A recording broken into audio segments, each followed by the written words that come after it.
Hello, I'm Keith Hilson with the Schmidt Music Trombone Shop, back with another daily practice tip for you. And today I want to talk about legato articulation. What does legato articulation mean?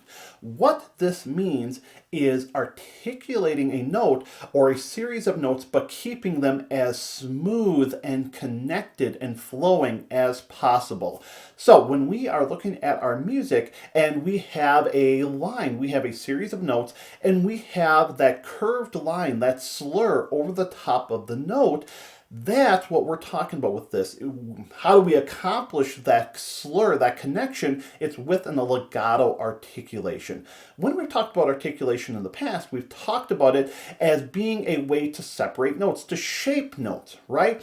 It's not the tongue starting the note, initiating it. All it's doing is helping to start and shape the front and sometimes the back of the note, and just giving it its particular definition, its diction.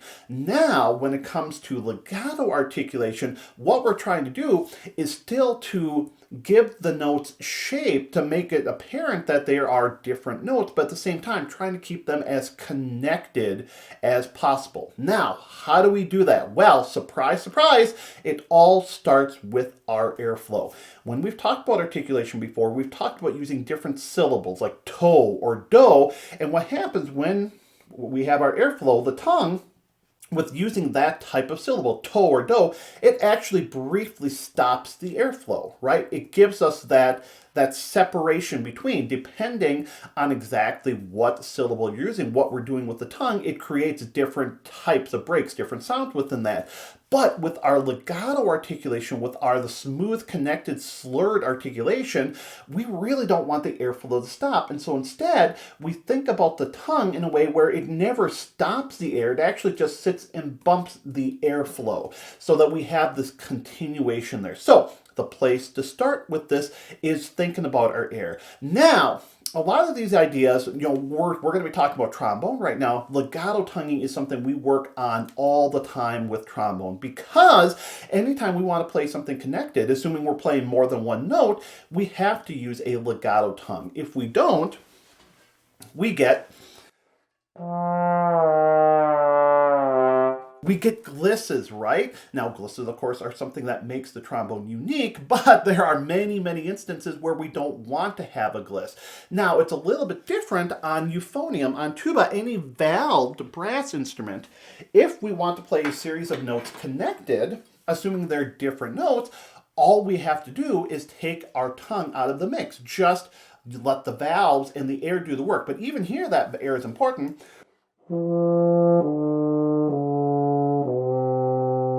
But there are going to be plenty of instances on euphonium, tuba, trumpet, any valve brass instrument where we have to articulate slurred, a legato, a series of the same notes. For example, so even if we're not using our legato tongue all the time, there's still going to be plenty of instances that we have to use it. But like I mentioned on trombone, it's essential for us to have a really great legato tongue. So what we're going to do is we're going to start off with this airflow, right? And we're going to practice playing with no tongue whatsoever and just thinking about this continuity with the air. So for example, we can do something as simple as a B flat major scale. And I'm going to play this, and I want it to be as connected as possible, but I'm not going to use my tongue. So I'm just going to think about my airflow going all the way through. It'd be like if I was singing, oh,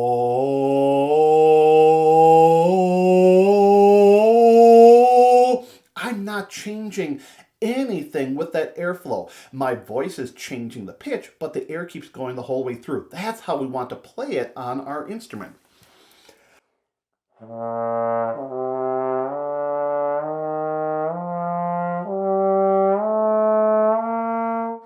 I'm just thinking through with that airflow all the way through. Now, if you play that and you find that there are hitches in the sound or there are still separation, like that, what that means is you're doing too much active playing with your air right now. There are certain times we want to be really changing that airflow on a regular basis. This is not one of them. We just want a continuous airstream there. Once we get it where it sounds all connected, and it's going to be a little glissy right now, that's okay. Now what we're going to do is we're going to add in just a very light tongue, just enough to separate the notes so we get rid of the gliss, but that we keep the connection there. Now, how do we do that? Well, we can think of this a couple different ways. We can think of this in terms of the syllable. So very often I will use a very light do, do, do, do, do, or some folks use like no, no, no, no, or tho. I've heard tho, tho, tho. Any number of different ways, but we want it to be very, very soft. We don't want a hard do like this. We want do or no or tho, something where you can hear that connection. We don't have that pickup at the front of it. And using this air, and it always comes back to that airflow. And again, same thing on our valved instruments. If we're playing, connected, repeated notes, the same idea there, air all the way through, and all our tongue is doing is just bumping that air. It's not even interrupting it. It's not even stopping it. It's just bumping it. So we get...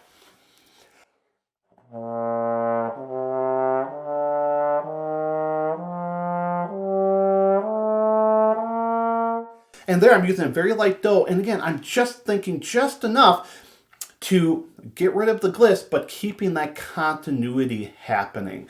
And it always comes back to that airflow for me. And whenever I find I'm having trouble with my legato tongue, it's not as connected as I want, the first thing I do is go back to that airflow. Now, there are any number of different ways we can work on this. We can, of course, work on this with our scales.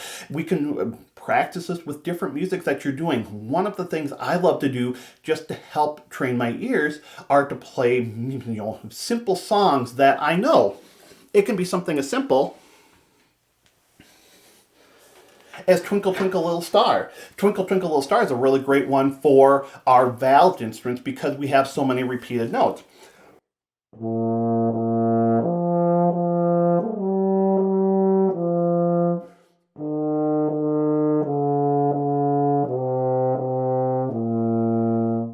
And I'm going through and I'm thinking about that air and just that ever so light tongue bumping that airflow.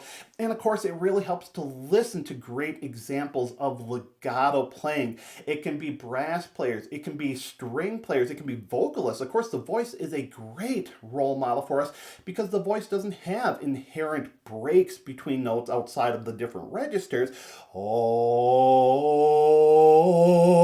So in a lot of ways, we want to try to be very vocal, like very voice-like when we're playing legato. So I highly encourage you to think about some legato playing, put some legato practice into your daily routine. And if you're thinking about this idea every day, I can guarantee it's going to improve. It's going to get better. And that's really what this is all about. So I hope you enjoyed today's tip. So please keep watching for more, keep on practicing, and please keep making music.